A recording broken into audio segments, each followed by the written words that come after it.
জায়গায় আমি সেটার মতো বুঝছি না, কিন্তু যার ঘর নাই সে ঘরের মধ্যে বুঝতে পারে। তখন একটা নিয়ামত নিজের ঘরটা, তবু নিজের দেশ থেকে ওটা একটা নিয়ামত।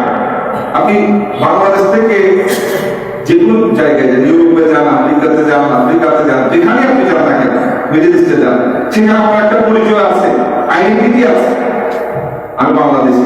আপনাকে প্রশ্ন করবো, আপনি কোন দেশে, যদি বলতে পারেন, বলতে না পারেন আপনার দেশ নাই, আপনি লামার হিসেবে এখন আপনি যেখানেই যান আপনার একটা পরিচয় আছে।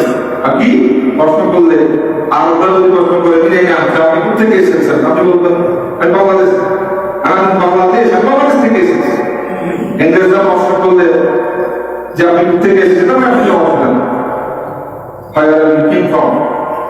আপনি কোথেকে আসছেন, আমি বাংলাদেশ থেকে আসছি। তো এই দেশ, এটা হলো একটা নিয়ামত। আল্লাহ আমাদেরকে নিয়ামতের বল দান করা তৌফিক দান করুন, আমিন। এই হলো কোরআন কারীম সূরাতুল মুমতাহিনা ৮ নম্বর আয়াতে পাকের মধ্যে আল্লাহ ইরশাদ করেছেন, লা ইয়াহনাকুমুল্লাহ, আল্লাহ নিষেধ করেন, আল্লাযীনা ইউকাতিলুকুম ফিদ-দীনি ওয়া লাম ইউখরিজুকুম মিন দিয়ারিকুম, অর্থাৎ যারা তোমাদের সাথে দ্বীনের ব্যাপারে, ধর্মের ব্যাপারে লড়াই ঝগড়া করে না, বিবাদ করে না, লড়াই করে না, যুদ্ধ করে না, ওয়া লাম ইউখরিজুকুম মিন দিয়ারিকুম, এবং তোমাদেরকে তোমাদের বাসস্থান দেশ থেকে বিতাড়িত করে না, যদি তাদের সাথে তোমরা ভালো ব্যবহার করো, এবং তাদের সাথে সুবিচার করো।